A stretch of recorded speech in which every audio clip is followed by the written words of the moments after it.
C'est l'histoire d'un super-héros au pouvoir extraordinaire, dont les exploits se déroulent à domicile. Ses missions sont illimitées. Ménage, cuisine, soins infirmiers, surveillance médicale. Et tout ça en étant totalement invisible. Pourtant, ces héros sont légion, plus de 8 millions en France. On les appelle les aidants proches. Ces aidants, ce sont Chantal qui accompagne son mari atteint d'Alzheimer, Daniel auprès de son épouse Christine, dépendante, Jean-Pierre qui s'occupe d'Edwige, atteinte de sclérose en plaques, Fanny et David avec leur petite fille handicapée, Lana. Et malgré leur sourire, ces héros sont à bout de force. Je pense que pour comprendre ce quotidien-là, il faut vivre ce quotidien. On n'est pas obligé de mourir d'aider, comme parfois ça se passe, en tout cas dans les couples âgés. Les aidants s'épuisent depuis des années dans l'indifférence générale. Pourtant, sans que personne ne le sache, tout notre système de santé repose sur eux. Aujourd'hui, on commence un petit peu plus à les écouter parce qu'on a besoin qu'ils restent en vie. Le jour où les aidants se mettent en grève, le pays s'écroule. Pourquoi sont-ils indispensables? Peut-on se permettre de rester sourd à leurs besoins? À l'heure où la population vieillit, il est temps de leur prêter l'oreille et de leur tendre la main.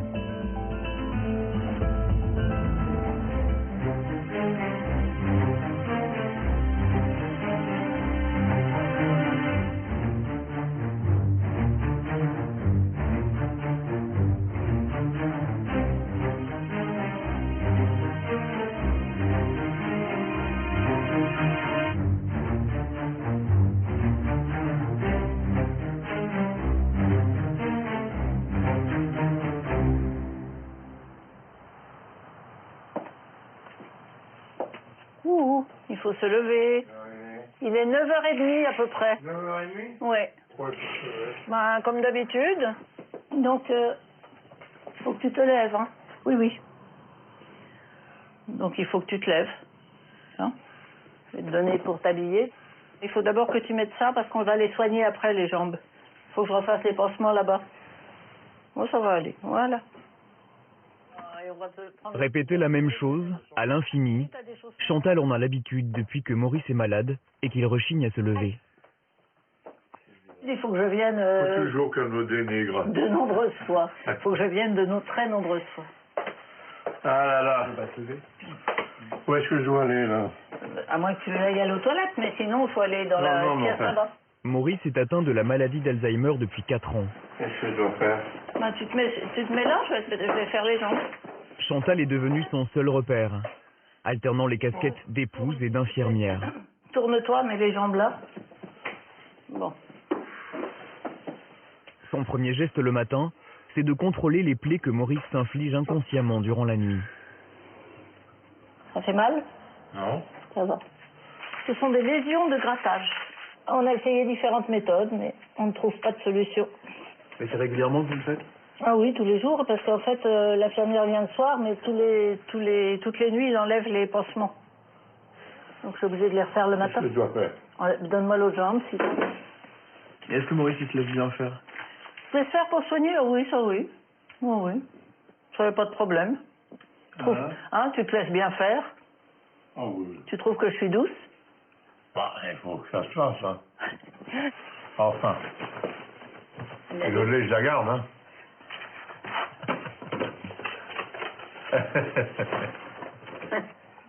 Grâce à son humour, l'octogénaire pourrait donner le change. Mais en réalité, la maladie a déjà fait son chemin. Il est totalement désorienté. Il faut une présence tout le temps. Bon, mon mari peut plus rester tout seul, ça c'est sûr. Quoi qu'il dise qu'il peut se débrouiller tout seul, il dit toujours que je peux partir et qu'il se débrouille tout seul. Mais en fait, non, parce que par exemple, même si je prépare tout, il va pas manger. L'homme dont elle prend soin n'a plus rien à voir avec le bout en train qu'elle a connu voilà 30 ans. En fait, Maurice, Boumo pour les amis, a toujours été quelqu'un de très jovial, gai, qui aimait beaucoup la fête, qui était très porté sur les sorties, les amis, etc. Depuis qu'il est malade, il a vraiment considérablement changé à ce niveau-là. Donc c'est un changement total en fait de personnalité. Après une vie bien remplie, durant laquelle Maurice a travaillé comme assureur, puis tenu un restaurant, il ne peut aujourd'hui plus rien faire seul. Chantal l'accompagne dans tous les gestes du quotidien, même les plus intimes, les plus difficiles à affronter.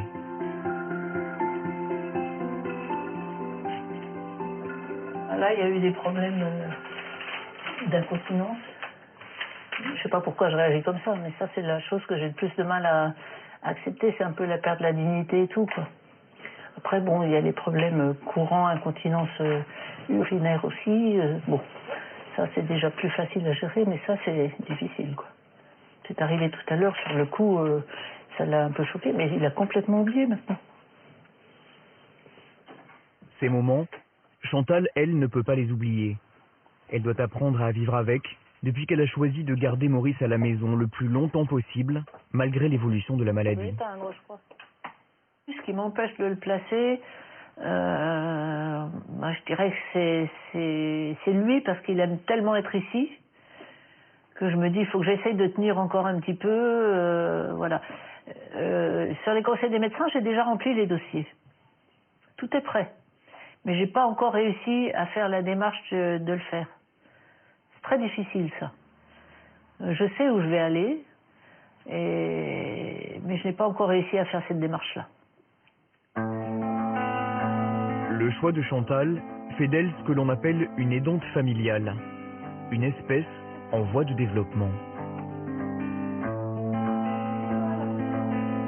Depuis 2003, une association leur est même dédiée.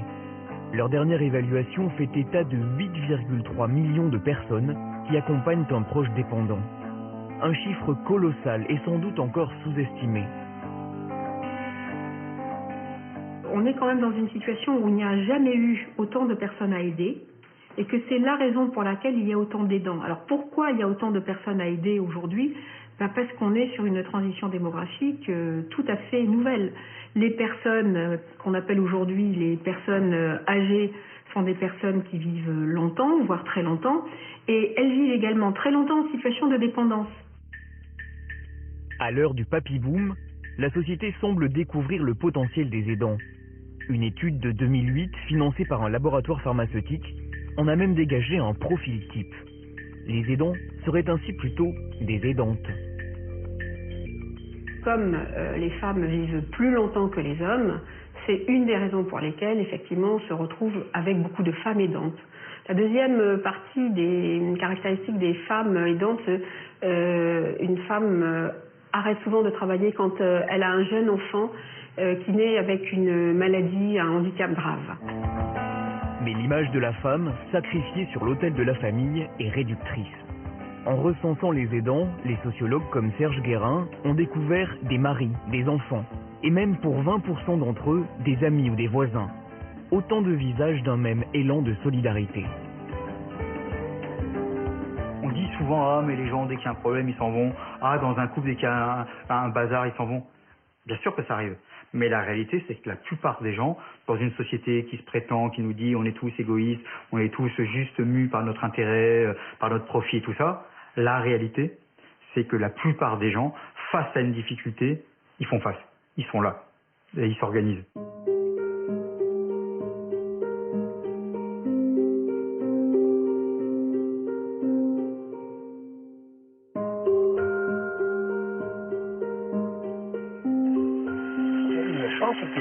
Oui, oui, exactement.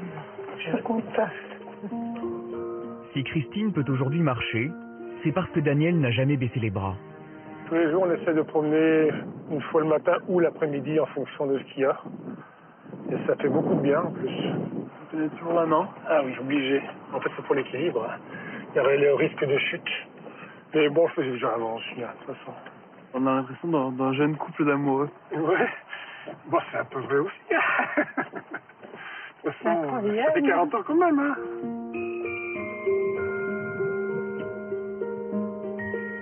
Quand on lui a découvert une tumeur cérébrale à l'âge de 37 ans, personne ne se doutait des conséquences qu'aurait le traitement sur le cerveau de Christine. Depuis, elle souffre de troubles mentaux et moteurs qui la rendent totalement dépendante.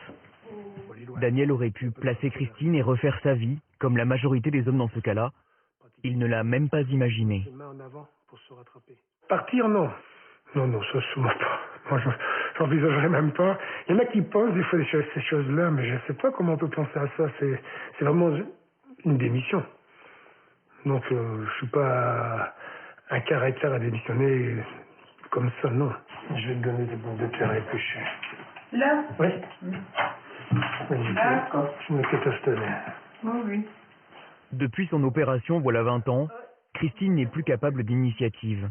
C'est Daniel qui la guide à chaque instant, lui laissant faire de petites choses à son rythme. Mais avant, j'avais, oui, des beaux cheveux, pas frisés, mais ondulés. Oui, bon.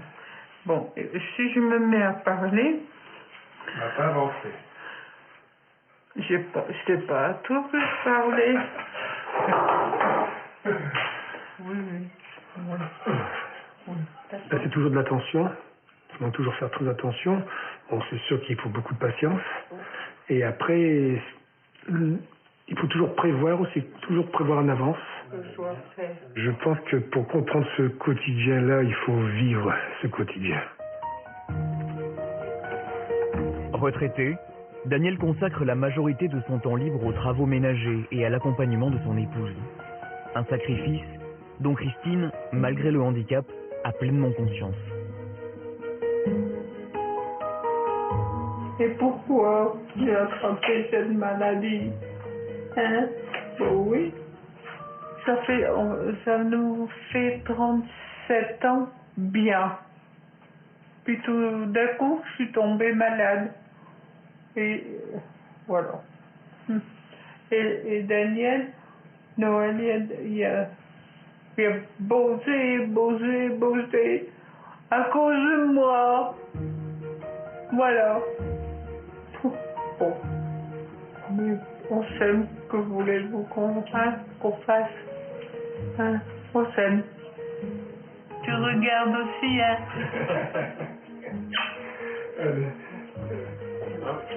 Pour les soins, la toilette, Daniel est relayé par Adrien, l'infirmier qui vient tous les matins. Un petit moment extrêmement précieux. Cette demi-heure-là, je sais qu'elle est avec quelqu'un, je ne dois pas m'en occuper. On n'a pas d'heure pour souffler un peu, c'est trop fatigant. Et que c'est du 24 heures sur 24, c'est trop prenant. Il faut arriver à un moment à avoir une soupape de décompression. Oh, j'ai le droit à un bisou. Toujours. Super.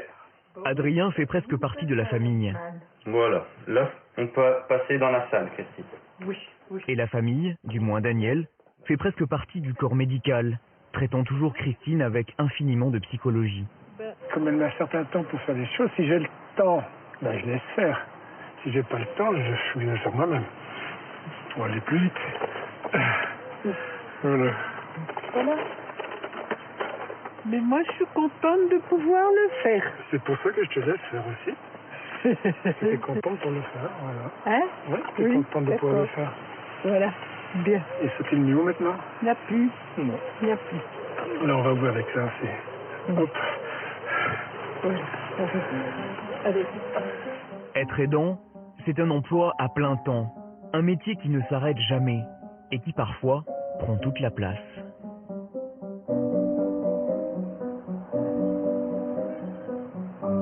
Dans ce petit village de carte postale, la vie semble bien calme. Il est où, mamie? Qu'est-ce qu'elle fait, mamie? Elle est où, mamie? Elle est dans le jardin? Elle est où, mamie? On va voir papa? Allez, on va aller voir le papa. Mais pour Fanny et sa famille, chaque jour ressemble plutôt à un marathon. Pendant que son mari, David, cumule un emploi de moniteur de ski et son travail d'éleveur, elle s'occupe de la petite Nell et de Lana. À 3 ans, la petite fille ne marche pas. Elle est infirme motrice cérébrale à la suite d'une naissance prématurée. Ah, c'est du bon lait à papa? Voilà, Dieu que pour ton papa. Ouais, et papa il travaille? Ouais, il travaille papa? Ouais. Lana a beau ne pas réussir à parler, elle sait très bien se faire comprendre.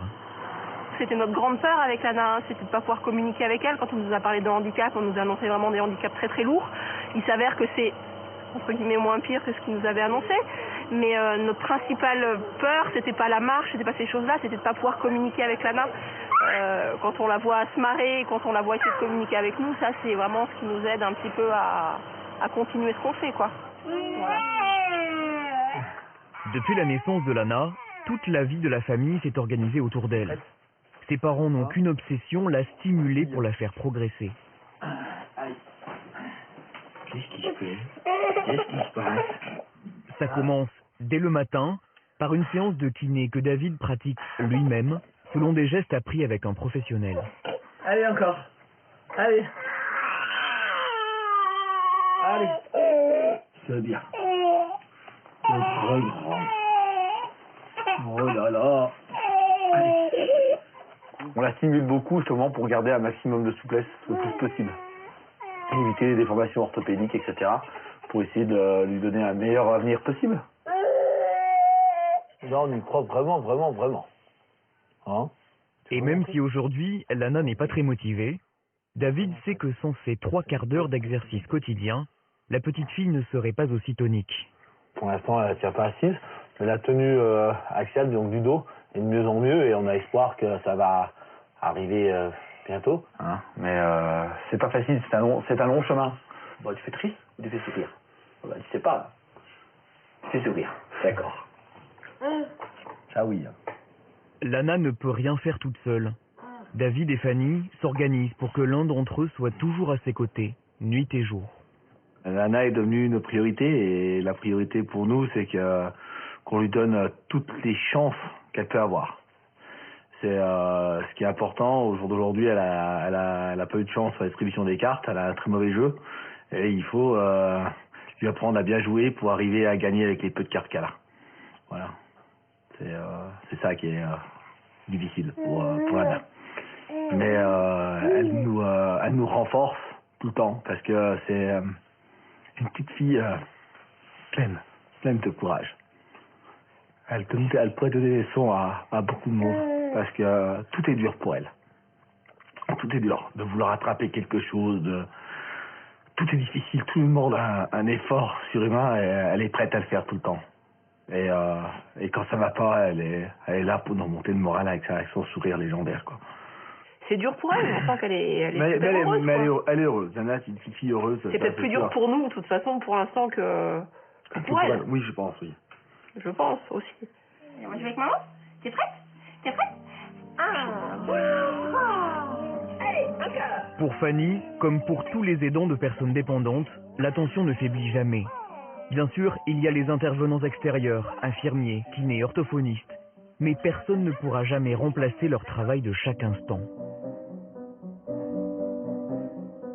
Quand les personnes sont 24 heures sur 24 proches de la personne, eh bien on est dans les 3/8, on est dans une présence totale. C'est-à-dire qu'il faudrait en plus, au-delà de la question monétaire, il faudrait aussi trouver des personnes, des professionnels, des gens qui seraient payés pour remplacer. Mais comme cette présence serait très importante, elle nécessiterait plusieurs personnes pour remplacer un seul aidant. On voit bien que finalement ces aidants bénévoles sont irremplaçables.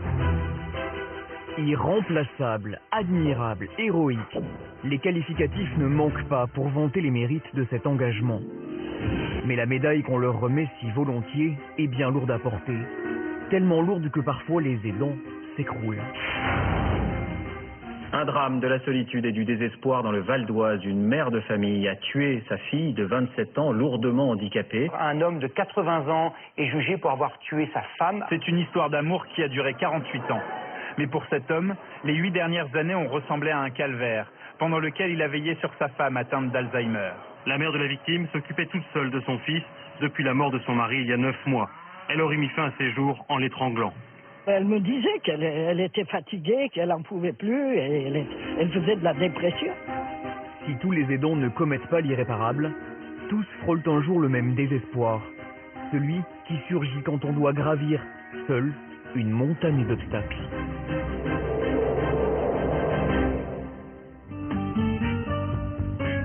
Reprendre son souffle. Jean-Pierre en a besoin, souvent. Et pour ça, rien de mieux que la course à pied. C'est mon mon médicament, hein, c'est mon régulateur. Le sport me permet d'enlever toutes ces fatigues un peu nerveuses, qui sont pas très physiques, mais qui sont plus nerveuses, et qui permet de repartir de bon pied. Hein. Les fatigues nerveuses dont Jean-Pierre parle pudiquement ont bien failli avoir raison de sa santé. Il faut dire que l'homme a un emploi du temps particulièrement chargé. Tous les matins, il réveille son épouse Edwige. Coucou. Paralysée partiellement par une sclérose en plaques. Puis, il pratique un geste qu'aucun conjoint n'est censé faire. C'est une sonde urinaire, donc qui sert à sonder Edwige, parce que donc sa vessie ne fonctionne plus du tout, et donc il faut absolument le faire mécaniquement. J'ai appris ce geste par l'infirmière, qui m'a montré comment faire, et donc ça je peux le faire moi-même sans faire venir un intervenant plutôt. J'aime bien que ça soit Jean-Pierre qui me le fasse. C'est logique, c'est mon mari. Reste que le sondage urinaire est un geste technique qui nécessite un savoir-faire infirmier. C'est d'ailleurs une infirmière qui s'en charge 2 fois par jour. Mais le reste du temps, le matin, le soir, la nuit, le week-end, c'est lui. Qui d'autre pourra venir? Parce que c'est très lourd.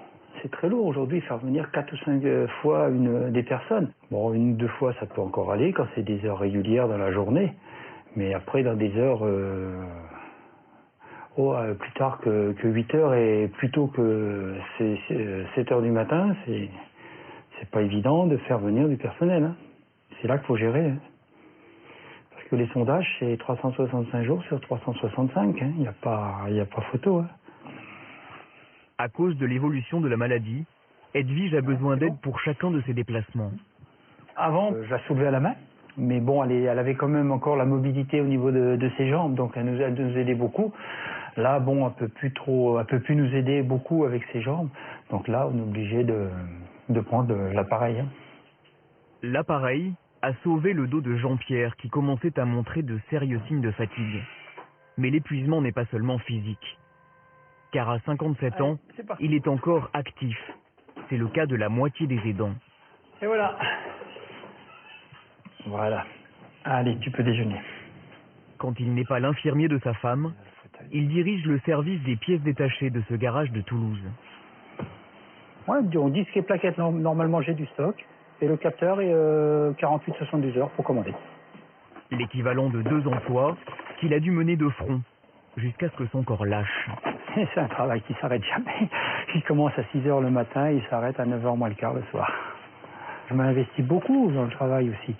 Donc c'était dur de lâcher le travail aussi. Donc les deux réunis faisaient que à un moment on a tellement de choses à faire qu'on ne sait plus.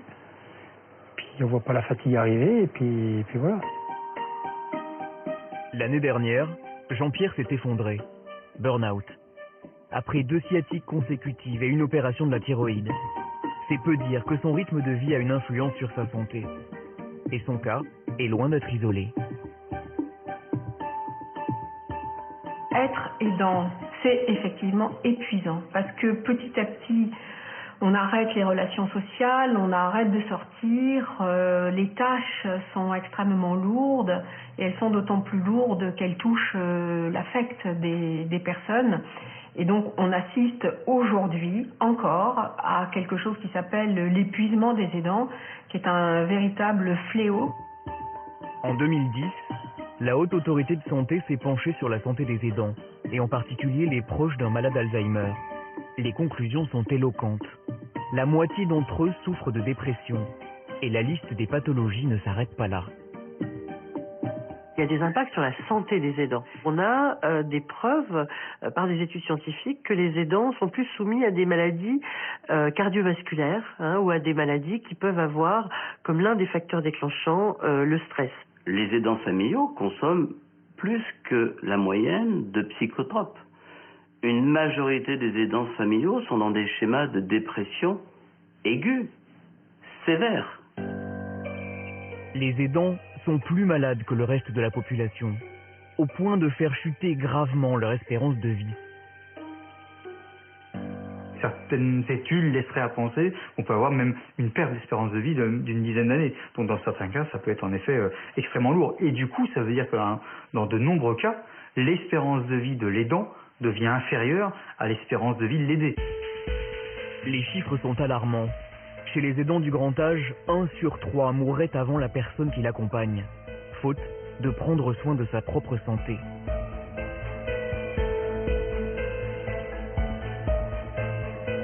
Chantal, elle, a redressé la barre juste à temps. Soignée pour dépression, elle sait aujourd'hui l'importance de s'accorder du temps. Chaque semaine, elle dépose Maurice, atteint d'Alzheimer, dans un accueil de jour. Je l'emmène 2 fois par semaine, le mercredi et le vendredi, donc en fin de matinée. Et je vais le rechercher à 4h30.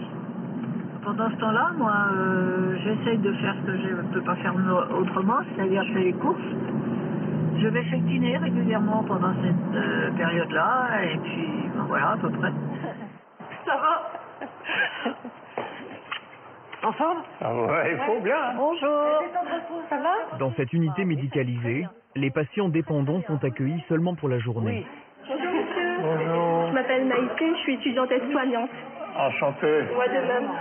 Des aides-soignantes, des psychologues, des infirmières qui prennent le relais pour quelques heures. C'est quoi le programme aujourd'hui? C'est remédier des jeux avec les jeux avec les créations de jeux et en coma après jouer dessus. C'est bien. Ouais. Je vais vous laisser Momo. Ouais. Et Je vous raccompagne. Merci, c'est gentil. Un temps nécessaire pour l'aidant comme pour la personne aidée. Car en bouleversant les rôles, la dépendance crée des tensions parfois invivables. Les messieurs, par exemple, les épouses, donc je prends le rôle principal, gérer les papiers, la maison, s'occuper de tout, et l'homme est passé au second plan. Et les messieurs, même malades, ils ont beaucoup de mal à accepter cette situation, quoi. Donc ils en veulent à leur épouse. Du coup, des fois, c'est vrai qu'à la maison, c'est très très compliqué, quoi. Parce qu'ils sont ensemble 24 heures sur 24. Et donc, même pour la personne qu'on accueille, voilà, de voir d'autres choses, ouais, se décoller un petit peu. Donc là, c'est surtout pour l'aidant. C'est pas vrai ce qu'elle dit. Qu'on accueille. Ça vous fait pas du bien d'être là, Maurice? La femme, elle rougit. Vous n'êtes pas bien avec nous, monsieur Carpentier? Non. Non, c'est vrai? Ça se voit. Et hop, et hop, et hop. Et voilà, et voilà, et voilà, et voilà. Hop là. Bon, la première fois, ça fait un peu drôle. On a l'impression un peu de les abandonner là. Puis maintenant, il n'a plus d'inquiétude. Au début, il me disait, tu viens me rechercher, tu reviens quand, tu viens me rechercher, quoi. Je pense qu'ils ont un petit peu cette inquiétude qu'on les laisse là. Mais je crois que c'est nécessaire parce que sinon on ne tient pas dans la durée, je pense. Pour arriver à tenir dans la durée, il faut avoir des soupapes. Il y a un manque, hein, quand on est habitué à avoir des activités, etc. Moi, je crois que sinon, après, on peut en vouloir même à la personne de ce qu'on peut plus faire, quoi. Ces instants de liberté, Chantal en profite pour prendre soin d'elle. Chaque semaine, elle se rend à la maison des aidants de Lille pour un cours de Qigong. Quand on écarte devant nous, c'est à nouveau l'avant du corps qui s'ouvre. C'est pas tant les bras que le centre du corps qui travaille. La maison des aidants est une plateforme de répit destinée aux proches d'un malade Alzheimer. Le cours est gratuit et si les participants sont aussi nombreux, c'est parce qu'il leur fait beaucoup de bien. Et puis on va refermer, revenir tout doucement. On est très très concentré, donc on peut absolument déjà penser à rien d'autre pendant tout ce temps-là, quoi. Ça permet d'éviter tous les soucis et autre chose, quoi. Très bien, très beau les tigres. Belle petite bête. Les moments sans Maurice sont rares, parce qu'ils ne sont pas gratuits. L'accueil de jour coûte à chaque fois 16 €. Et ce n'est qu'une partie de ce que Chantal doit débourser pour pouvoir garder Maurice à la maison dans de bonnes conditions. Bonsoir Marilyn. Ça va et vous?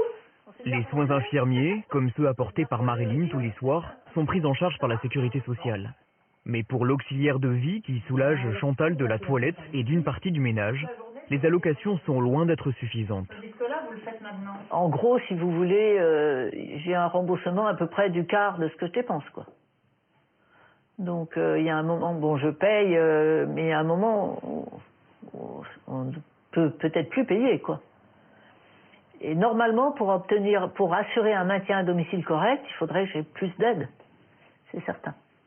Oui. Ça va, monsieur Carpentier? Ça va? Plus d'aide, une meilleure prise en charge. Pour tous les aidants retraités, c'est le nerf de la guerre. Qu'est-ce qu'elle met? En tout cas, merci beaucoup. Mais je vous en prie. Et à demain. À demain. À demain. Bonne soirée. Bonne soirée. Mais les aidants actifs ne sont pas mieux lotis. Tu la mets là à côté parce qu'elle est un peu franchement qu'elle a besoin de ça. Lorsque Fanny a voulu reprendre le travail après la naissance de Lana, aucune assistante maternelle n'a accepté de s'occuper de la petite fille. La jeune femme a dû cesser toute activité. Un salaire en moins, loin d'être compensé par les aides sociales. On est à entre 500 et 700 euros avec l'allocation de base. Voilà, c'est un peu compliqué, mais à la fin on est à 700 euros. Moi, je travaillais, je gagnais pas énormément, mais j'avais mon SMIC, quoi. Donc c'est vrai qu'on est beaucoup moins, quoi. Tant que c'est entre guillemets que le quotidien, on arrive à s'en sortir. Mais dès qu'on arrive sur un fauteuil, dès qu'on arrive sur du matériel, voilà. Alors il y a toujours des aides. Mais souvent, c'est vraiment pas égal à ce qu'il y a besoin. Et financièrement, d'avoir un enfant handicapé, c'est très très lourd. Alors, en plus des 2 emplois de son conjoint, Fanny a dû créer une association pour récolter des fonds supplémentaires. Tant qu'ils sont petits, c'est vrai qu'il n'y a pas beaucoup d'appareillage et de choses comme ça, ça va. Mais dès qu'ils grandissent et qu'on a besoin d'appareillage plus spécifique ou de thérapie un petit peu plus spécifique qui ne sont pas forcément pris en charge, voilà, ça coûte des sous. Mais le site est aussi un espace d'échange entre parents aidants, un lieu pour reprendre des forces. Des fois, on n'a juste pas envie de se lever le matin et on se dit qu'on n'y arrivera pas. Et là, on a des bénévoles qui nous disent ah ben non, on va y arriver, on va vous aider. Et puis ça repart, quoi. Par jour. Pour tenir le coup, les aidants le savent, ils ne peuvent compter que sur eux-mêmes. Pourtant, il suffirait de peu de choses. Un peu de soutien, un peu plus de répit, en clair, un peu plus d'aide pour éviter la catastrophe. Finalement, c'est quoi l'aide aux aidants? C'est du soin. C'est du soin de bien-être, c'est du soin de confort, mais c'est surtout du soin préventif d'une déliquescence d'un état de santé qui va être extrêmement dramatique si tous les aidants viennent à mourir prématurément parce qu'ils ont une charge d'aide au quotidien qui est trop grave. Que se passerait-il si les aidants venaient à manquer à l'appel? Serge Guérin a calculé ce que coûterait le travail des aidants s'il devait être fait par des professionnels. Et le résultat donne le tournis. Ces aidants, ils nous font économiser, ils nous font éviter de payer des impôts pour 164 milliards d'euros. Si on payait ces personnes, il faudrait augmenter de 70% tous les budgets de la santé. Il faudrait donc voir le déficit de la Sécu exploser, enfin tout ça. C'est-à-dire qu'on serait dans une situation économique qu'on n'est pas capable aujourd'hui de gérer. 164 milliards d'euros, c'est ce que coûterait le maintien à domicile des personnes dépendantes si leurs aidants jetaient l'éponge.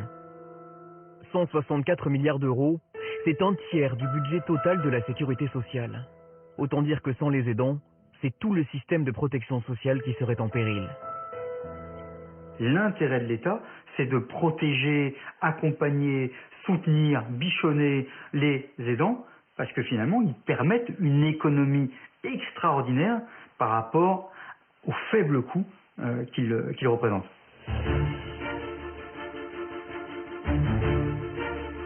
Fatigués, appauvris, les aidants tiennent à bout de bras tout notre système de santé. Et l'État a tout intérêt à ce que cela continue. Encore faudrait-il qu'il existe des réponses à leurs problèmes et que les solutions qu'on leur propose tiennent la route.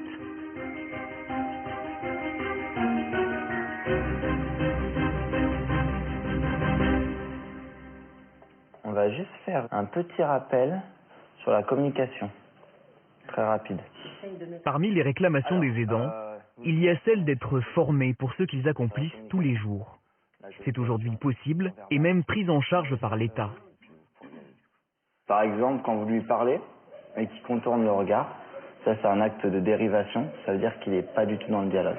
Et que là, dans ce genre de situation, il vaut mieux pas lui demander ou repousser un peu plus tard ce que vous voulez lui dire. Denise, Anne-Marie et Nadine se sont inscrites aux 4 demi-journées de formation proposées par l'association Ciel Bleu. Chacune accompagne un proche atteint d'Alzheimer ou de Parkinson et toutes sont avides de conseils. Trouver quelque chose qui va le faire sourire ou qui va pas fermer la communication. Et après, il y a le toucher. Et le toucher, comme on a dit, pas de pince, pas de pince. Faut pas faire comme ça. C'est pas, je prends pas en pince. Je déroule la main, c'est un peu la vague. Je pose et je viens poser des contacts de douceur. Et ça permet de passer un message de douceur. Et ça, dans la relation aidant-aidé, je peux vous jurer que ça marche super bien. Hyper connectée, Denise, 86 ans, enregistre chaque session pour ne pas en perdre une miette. On nous a expliqué un petit peu comment le cerveau était formé, les cases du cerveau, les mémoires du cerveau.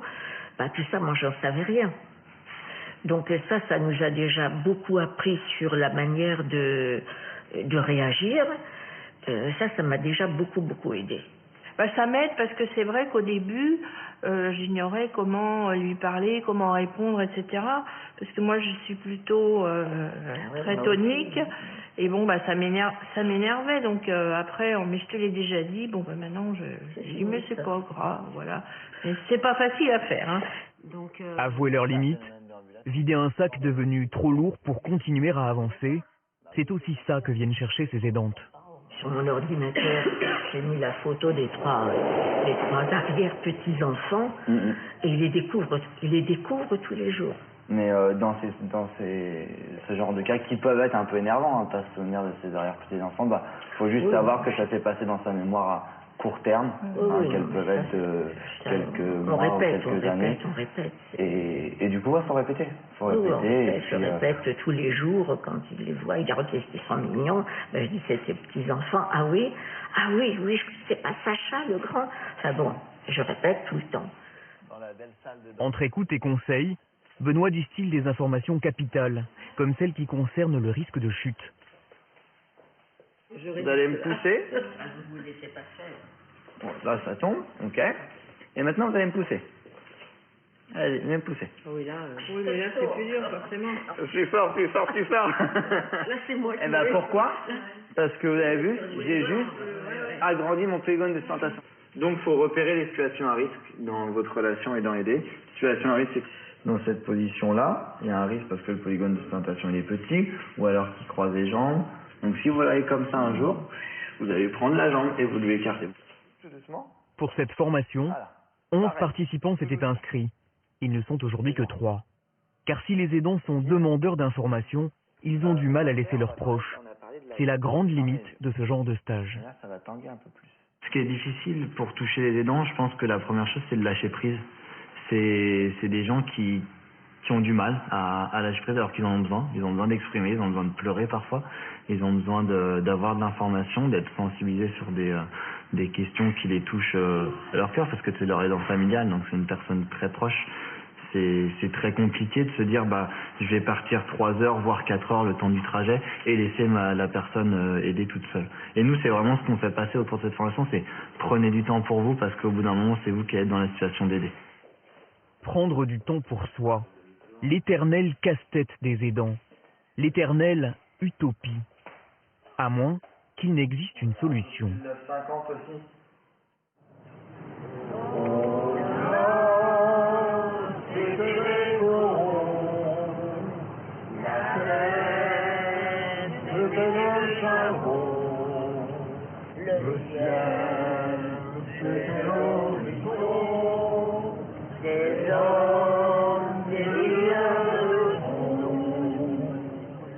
Sa solidarité légendaire a fait du Nord le département pilote de l'aide aux aidants.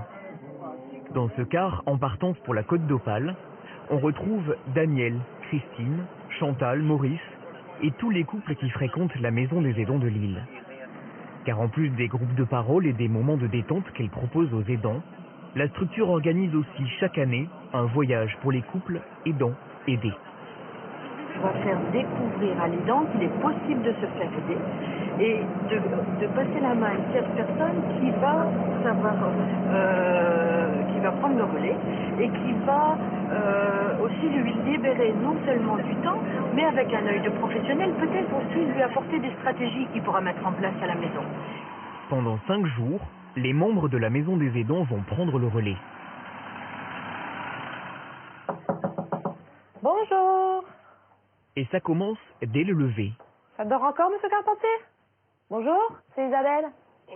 Pour Chantal aujourd'hui, pas de lutte pour faire sortir Maurice du lit. On y va? Oh le. Hop. Bah dis donc aussi, quel ressort? Petite, non? Oui, je suis petite. Ouais. Petite mais costaud. Pas non plus de chamaillerie pour qu'il se lave et qu'il s'habille. C'est Isabelle qui s'occupe de tout. Je vais profiter que vous êtes là pour aller déjeuner. Il n'y a pas de souci, vous pouvez y aller. C'est bon, bon appétit. À tout de suite, merci.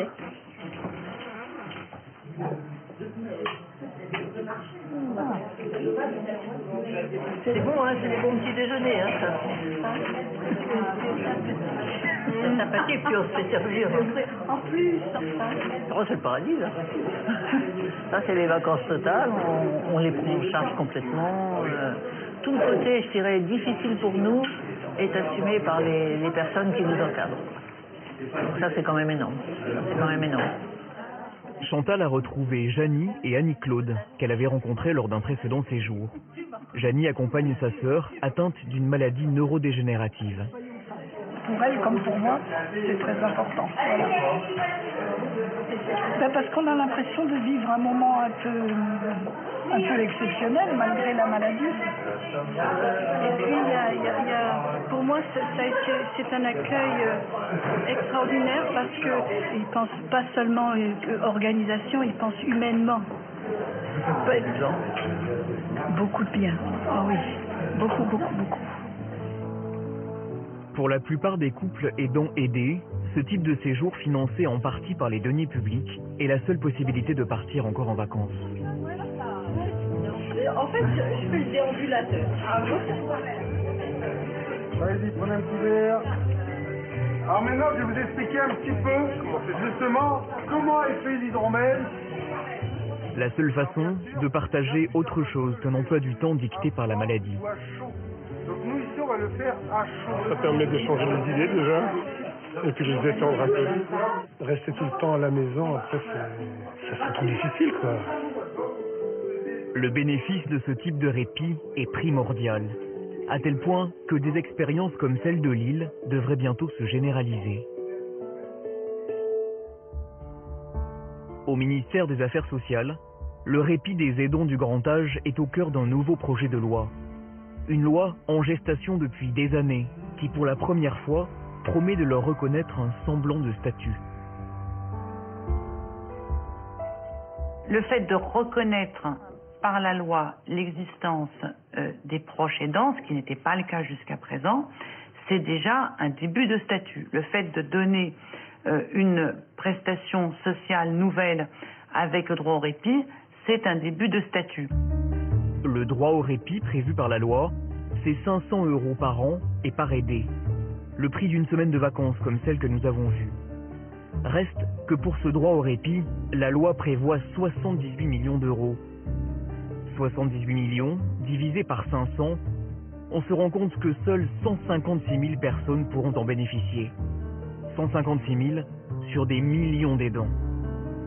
Il va falloir sacrément changer la donne et surtout mettre des moyens qui ressemblent à quelque chose et de ne pas répondre en millions à une question qui nécessite des milliards. Des milliards pour plus de répit, plus d'aide à domicile, plus d'allocations. Le ministère semble enfin avoir pris conscience de ses besoins. Seul manque les financements.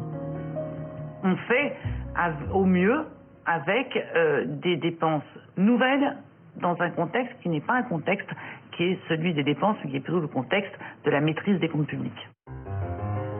Faute d'avoir les moyens de ses ambitions, l'État va donc continuer à faire ce qu'il a toujours fait, compter sur la solidarité de la société civile. La loi permet désormais aux parents d'enfants très malades de bénéficier d'un don de RTT, une forme de solidarité manifestée par les autres salariés d'une entreprise. Christophe Germain a pu rester au chevet de son fils avec son épouse jusqu'à ses derniers instants parce que des collègues lui ont donné non pas de l'argent mais du temps, 175 jours de RTT. L'histoire date de 2009. Elle avait ému la France entière. Un père de famille venu plaider devant l'Assemblée pour que l'élan de générosité de ses collègues devienne une loi. C'est aujourd'hui chose faite. En cas de maladie grave d'un enfant de moins de 20 ans, la loi Matisse permet de donner des jours de RTT. Depuis, le monde du travail semble avoir découvert l'existence de ces salariés aidants. L'entreprise a tout intérêt à accompagner ces aidants, puisque de toute façon la réalité est là. Qu'elle le veuille ou non, il y aura demain, encore plus qu'aujourd'hui, des salariés qui seront aidants. Simplement parce que on va travailler plus longtemps, les parents vont vivre plus longtemps, et par ailleurs, malheureusement, on va être aussi touché de plus en plus par les maladies chroniques. Soutenir ces salariés soignants, l'entreprise Bayard a été la première en France à s'en préoccuper. Le groupe de presse publie le magazine Notre Temps à destination des seniors. Alors, la question des aidants est souvent à l'ordre du jour. Ça passe en 2016, janvier 2016, hein, c'est ça, les fameux droits au répit.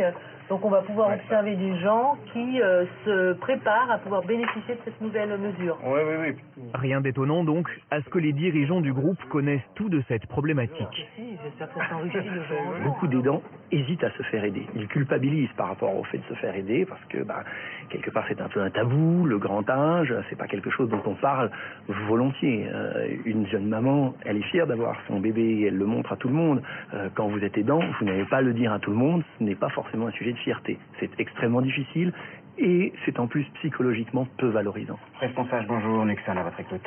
Alors, l'entreprise a pris les devants. Je vous contacte parce que je cherche à trouver des solutions pour ma grand-mère que j'aide quotidiennement, qui habite à côté de chez moi. Une plateforme d'écoute et de conseils pour les salariés qui aident un proche.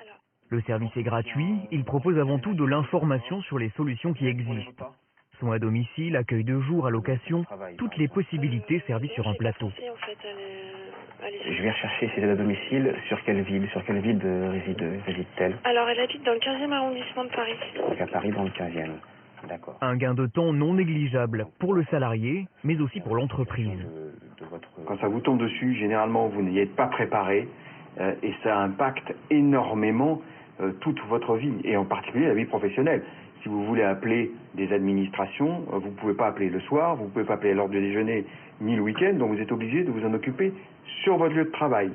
D'accord? Et donc, on décharge le salarié d'une partie de cette problématique pour qu'il puisse se concentrer sur son activité professionnelle. La plateforme, créée chez Bayard, est indépendante. D'autres entreprises peuvent y souscrire. C'est le pari qu'ont fait des groupes comme Danone ou L'Oréal. Car en aidant leurs salariés à mieux s'organiser, ces entreprises espèrent lutter contre un fléau, l'absentéisme chronique des aidants. On a un chiffre aujourd'hui qui correspondrait approximativement à 16 jours d'absence par an, 16 jours d'absence liés à leur rôle d'aidant. Alors des petits bouts, c'est une demi-journée, c'est quelques heures, c'est pas forcément une journée entière et pas forcément des jours cumulés, donc très difficile à gérer pour l'entreprise.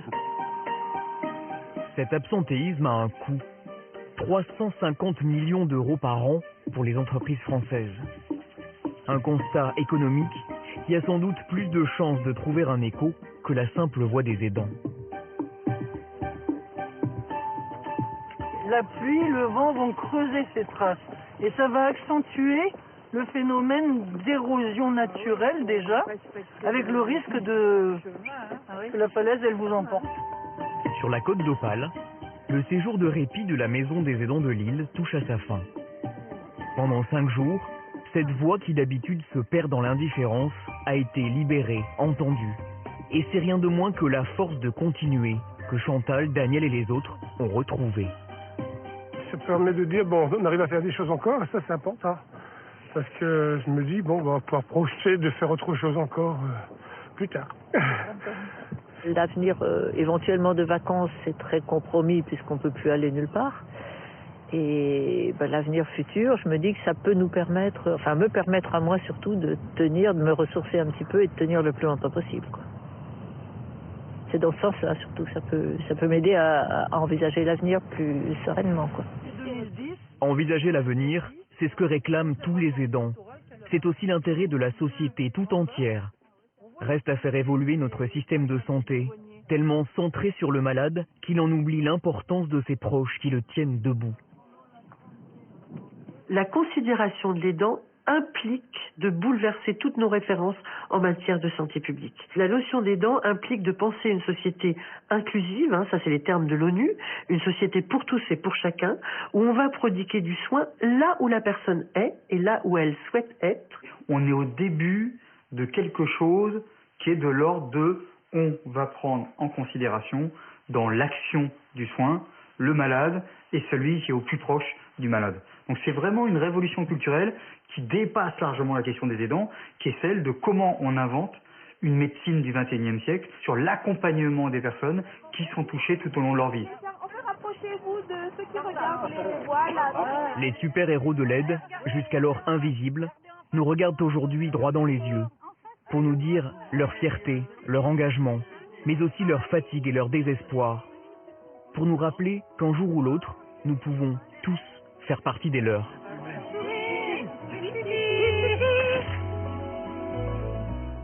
Merci beaucoup d'être avec nous en direct pour ce débat consacré aux aidants. Merci évidemment à tous ces intervenants absolument incroyables qu'on vient d'entendre.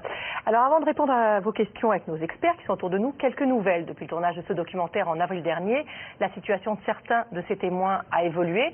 C'est le cas de la petite Lana qui a fait sa première rentrée scolaire grâce à un auxiliaire de vie scolaire. Alors elle n'est scolarisée que 1h45 par jour, mais selon ses parents, le fait de côtoyer d'autres enfants l'aide énormément. Daniel et Christine ont réussi à partir en vacances ensemble cet été dans les Alpes. Grâce à un système d'aide à domicile, Daniel a pu effectuer un après-midi de randonnée, un temps seul qui lui a permis de revenir plus serein auprès de Christine. Et puis on aura le plaisir tout à l'heure d'accueillir sur ce plateau Chantal qui va nous donner les nouvelles de son époux Maurice qui vit désormais dans un établissement médicalisé. Voilà, on va commencer aussi par une note positive avec ce SMS. Je peux offrir 15 jours de ma présence chez un couple afin de faire des repas et tenir compagnie à la personne, et tout cela gratuitement. Christelle Prado, bonsoir. Vous êtes présidente de l'UNAPI, l'Association de défense des droits des personnes handicapées et de leurs familles.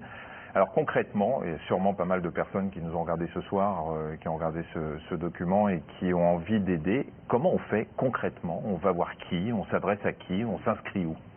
Le mieux, c'est la solidarité de proximité et d'aller vers les associations de malades ou les associations de personnes handicapées de proximité pour dire voilà, moi j'ai du temps à donner et si vous avez besoin, je suis là pour le faire. Des associations qu'on trouve par exemple en allant à la mairie Voilà, elles sont répertoriées à la mairie ou sur les sites des grandes associations françaises. Et si vous avez envie d'aider quelqu'un qui justement n'est pas dans une association, parce qu'on a vu, il y a tellement d'aidants qui sont finalement tout seuls chez eux.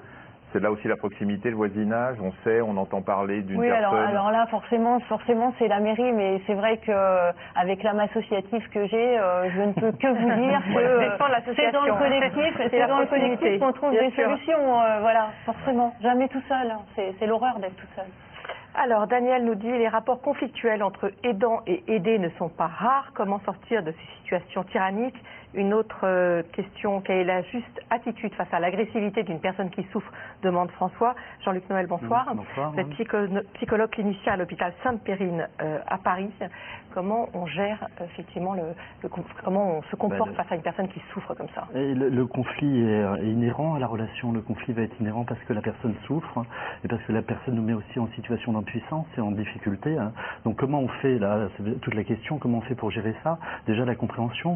Moi qui m'occupe de la maladie d'Alzheimer, comprendre un petit peu ce qu'est la maladie d'Alzheimer, les différentes manifestations des symptômes. C'est-à-dire que la maladie d'Alzheimer, c'est pas simplement des troubles de mémoire, c'est aussi des troubles de l'organisation des gestes, des troubles de reconnaissance qui ont une incidence sur la vie quotidienne qui est très grande, très importante et qui peut donner des conflits et une angoisse et un vécu du malade qui à défaut de ce qu'on peut croire ressent la maladie, il faut vraiment côtoyer à tout stade de la maladie. C'est pas simplement au début de la maladie où la personne va dire oui, je vois, j'ai des troubles de mémoire, ça me fait souffrir. À tout stade de la maladie, il y a cette perception qu'on n'est plus comme on devrait être et comme l'autre nous attend qu'on soit. La dame le disait bien dans l'accueil de jour, les hommes se sentent dévalorisés, les hommes perdent leur place, leur statut, et ça les rend finalement agressifs, mais par cette souffrance de se voir diminuer, cette souffrance c'est de se voir dans le regard des autres. C'est ça qui est terrible pour les aidants, c'est que les aidants sont toujours en train de montrer au malade mais qu'il est en difficulté, qu'il est malade et qu'il n'arrive pas à faire la chose. Oui, c'est pour le protéger, pour l'aider, c'est une très bonne intention, bien sûr. C'est évidemment pour l'aider, pour le protéger et pour s'occuper de lui, pour lui assurer du confort, de la qualité de vie. En même temps, il est toujours en train d'appuyer là où ça fait mal, parce que malgré lui, c'est bien là toute la difficulté de la relation. Donc après... et donc il faut ces formations que l'on a vues, éventuellement pour arriver à avoir le ton juste et les gestes justes. Oui, déjà avoir les outils pour comprendre. Moi, je crois vraiment la maladie d'Alzheimer. On n'est pas dans une compréhension immédiate. Il faut comprendre ce qu'est la maladie d'Alzheimer, les incidents. Si je peux vous raconter juste une petite anecdote. Une de mes patientes accusait sa concierge de lui voler ses tailleurs. Et quand on décortiquait, elle descendait au pressing, elle amenait son tailleur au pressing, elle remontait, évidemment le tailleur n'était plus là. Donc elle disait quelqu'un est rentré chez moi, ça ne pouvait être que la concierge. Ce qui donnait une conflictualité avec sa fille. Sa fille lui disait mais écoute maman, tu fais 90 kilos, la concierge en fait 40, elle ne peut pas te voler. Et la personne disait bah oui mais justement je comprends vraiment pas pourquoi elle fait ça. C'est-à-dire que la cohérence, si on ne comprend pas ce trouble de mémoire immédiate qui fait que la personne a oublié que son tailleur l'avait descendu, on ne comprend pas tout ce qui va se passer, on ne peut pas aider la personne. Alors, Nathalie Kleber, vous avez vu dans ce document, vous êtes responsable de la Maison des aidants de Lille et de Roubaix-Tourcoing, donc vous accueillez les aidants. Oui. Est-ce que ça veut dire aussi que du coup vous arrivez aussi à les aider pour décrypter, pour passer le message et pour mieux se avec le proche? Bien évidemment, ça fait partie de nos missions. Nous sommes des plateformes d'accompagnement et de répit des aidants familiaux et à ce titre, nous avons comme objectif de contribuer au maintien à domicile des aidants, mais dans les meilleures conditions possibles. Et pour cela, on leur propose différentes activités qui leur permettent de durer, d'être d'informer, comme vous venez de le dire, très justement, d'être informés, d'être soutenus, mais aussi les différentes modalités pour obtenir du répit. Donc tout ça, ça va se traduire de manière très concrète et très différente en offrant une palette de prestations la plus complète possible et la plus différenciée. Donc on pourra bénéficier dans les plateformes de répit d'entretien individuel avec une psychologue gratuitement, avec l'infirmière coordinatrice qui va faire le bilan des aides qui sont en place, de celles qu'on pourrait mettre en place. On peut également proposer du soutien collectif grâce à des formations sur la maladie d'Alzheimer ou les maladies apparentées, des groupes de parole aussi au cours desquels on s'échange les trucs et astuces du quotidien parce que il faut faire preuve d'invention, de nouvelles stratégies au quotidien. Donc ça permet d'améliorer la relation entre l'aidant et l'aidé. Tout à fait, tout à fait. C'est un partage d'informations entre pairs, c'est vraiment très riche, des informations médicales, des informations juridiques aussi. Donc ça c'est du soutien collectif, mais les aidants n'ont pas besoin que de ça. Ils ont besoin aussi d'activités de loisirs, de resocialisation, de voir du monde, de respirer. Voilà. Oui, bon, ils vont pas partout en France, ils n'ont pas partout en France la chance d'avoir un car qui les emmène se promener sur la côte d'Opale en même temps. On est 150 plateformes en France et on est peu connus et je vous remercie infiniment de nous avoir invités pour faire la promotion des plateformes de répit en France. Et de la visite d'une belle région en chantant de belles chansons dans le car en plus. Alors, on a une question, je m'occupe de ma mère qui ne marche pas et de mon beau-père qui a un Alzheimer, je voudrais savoir à quel stade on ne peut plus s'en occuper seul. Là, on peut mettre le curseur de deux façons. Ou, et c'est probablement la question, quels sont les symptômes qui doivent me laisser penser qu'il faut que je passe la main. Ou aussi, et peut-être que c'est pas dans cette question, quels sont mes symptômes à moi qui me font penser que tout seul, j'y arriverai plus. Là, c'est vraiment la question qui est très difficile. Il n'y a pas un stade. C'est-à-dire qu'il y a des gens qui vont entrer en établissement en étant, entre guillemets, moins atteints et moins détériorés que d'autres, tout simplement parce que leurs symptômes sont plus envahissants, ne serait-ce que la déambulation ou la sortie, la volonté d'aller travailler à 3 heures du matin. Pour les dents ? Pour les dents et qui sont plus difficiles à vivre. Quand vous avez quelqu'un qui se réveille à 3 heures du matin et qui a toujours été boulanger et qui se lève pour aller travailler et qui sort dans la rue, ça va devenir plus compliqué. Et on va avoir des symptômes comme ça qui vont nécessiter une surveillance plus grande et qui vont faire que la nécessité d'aller en institution peut se présenter. Il va y avoir la capacité de l'aidant à pouvoir gérer émotionnellement, de gérer cet imprévisible, de gérer toutes ces difficultés qui vont se présenter au jour le jour. Et puis il va y avoir aussi surtout l'intérêt du malade. Je crois, on voit souvent l'institution comme par défaut. Je ne pouvais pas le garder à la maison, donc je l'ai mis en institution. Le placer, effectivement, c'est une telle image tellement violente. Dans la maladie d'Alzheimer, vous le voyez, quand les gens perdent la mémoire, ils ont toujours besoin d'avoir quelqu'un qui est autour d'eux pour leur rappeler qu'ils existent et qu'ils sont là. L'aidant ne peut pas le faire 24 heures sur 24, alors qu'une institution peut permettre justement de rassurer le malade par la présence des autres personnes, peut permettre de rassurer par la présence de soignants. C'est qu'elles ne sont pas de qualité égale et avec personnel égal, on sait très bien. Là, sans juger de la qualité, sans juger de toutes ces choses, idéalement, oui. Le curseur, il est aussi là, c'est qu'il y a des malades qui ont besoin d'être accompagnés au jour le jour dans une présence quasiment, mais j'allais dire, physique, de toujours avoir quelqu'un à côté d'eux, ce qui va être compliqué à la maison, ce qui va être compliqué au domicile et ce qui va être compliqué dans certaines circonstances. Oui, sur la question que vous posiez, Michel, in fine, et la personne aidante, elle, comment elle sait qu'elle a besoin vraiment là d'être aidée? Eh bien, il y a eu, en tout cas parmi les associations de personnes handicapées et en Europe, une étude qui a été menée avec une grille d'évaluation où l'aidant peut lui-même évaluer ses besoins. Parce qu'effectivement, c'est très difficile. C'est très difficile de renoncer, c'est très difficile de dire je suis pas capable. Et d'autant plus quand il s'agit d'une personne, d'un enfant, on l'a bien vu avec la petite Lana, les parents sont avant tout des parents, et je dirais jusqu'à 3 ans, jusqu'à 7 ans, jusqu'à 12 ans. C'est presque normal d'accompagner, même si c'est un petit peu plus, même beaucoup plus lourd qu'avec un enfant ordinaire. Mais après, c'est 20 ans, 30 ans, 40 ans, ils seront toujours là pour l'accompagner. Et là, on ne sait plus à quel moment on passe de parents et où c'est normal et où il faut y mettre toute sa vie et c'est plus possible. Cette grille d'évaluation, c'est purement pour une étude ou c'est accessible pour le grand public? Non, c'est accessible aujourd'hui. Il y a des informations sur les sites des grandes associations françaises comme l'APF et l'UNAPI. D'accord. Serge Guérin, bonsoir, vous êtes sociologue, on vous a vu aussi dans le documentaire. Mon mari s'occupe de sa mère, 100 ans, depuis 4 ans.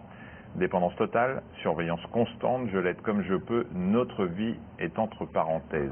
On en a une autre qui va s'afficher, voilà. Peut-on parler de burn-out familial, demande Nathalie, les conséquences sur le couple, les conséquences sur la famille et pas seulement sur l'aidant lui-même? Oui, c'est-à-dire qu'à un moment donné, je suis complètement centré, ma vie se décentre ou ma vie se recentre et j'ai tendance à m'oublier. Et autour de moi, j'ai aussi tendance parfois à faire le vide parce que finalement les autres ne comprennent pas ou ne comprendraient pas ou se sentent eux-mêmes gênés. Donc il y a une tendance comme ça à construire quelque chose d'un petit peu, une espèce de cocon. On se protège aussi d'une certaine manière. On se protège du regard, on se protège du jugement et puis parfois on se dit est-ce qu'on fait bien, ainsi de suite. Donc tout ça, on ne veut pas nécessairement avoir le regard des autres et il y a une tendance comme ça à s'enfermer. Avec les médecins, on parlait de colloque singulier. Là, c'est une espèce de dialogue qui n'est plus un dialogue avec l'autre personne et parfois même on va la surprotéger pour soi-même se surprotéger. Donc c'est vrai qu'il y a aussi ce risque de s'extraire complètement de la communauté des êtres humains et d'être vu d'ailleurs comme étant juste, moi je suis un aidant. Comme si ça suffisait à me définir. Comme si j'étais pas un parent, comme si j'étais pas un ami, comme j'étais pas d'autres choses. Par ailleurs, quand la dame arrive et va laisser pendant un temps son mari être accueilli dans la maison des aidants, finalement à ce moment-là, la dame elle peut penser elle peut construire autre chose. Elle peut se rappeler qu'elle est une femme, une citoyenne. Est-ce qu'il y a des statistiques sur le pourcentage de couples, de familles qui explosent parce que finalement l'aidant c'est tellement centré sur celui qu'il doit aider que finalement tout le reste... Alors, dans les aidants, il y a aussi des soucis, des problèmes, des maladies qui ne sont pas les mêmes. C'est pas pareil d'avoir un aidant et c'est son mari par exemple qui est très très âgé. C'est pas pareil dans un couple, je sais pas moi, de 2 quarantenaires dont l'un des deux est touché par une maladie chronique. Et c'est pas pareil d'avoir un enfant après quelques années, voire quelques mois en vie de couple et se retrouver avec un enfant qui a un gros problème. Et du coup, on ne va faire de moins de voilà, il n'y a pas vraiment moyen.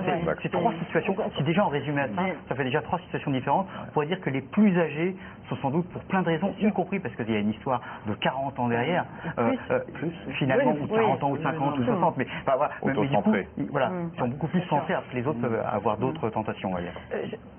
C'est pour vous la question qu'on a. Jeanne nous dit, je suis une aidante qui a décidé d'arrêter ce rôle avant de craquer, partir. Ce n'est pas démissionner, c'est se sauver. C'est un rôle que vous avez d'essayer de déculpabiliser. Tout à fait. Tout à fait.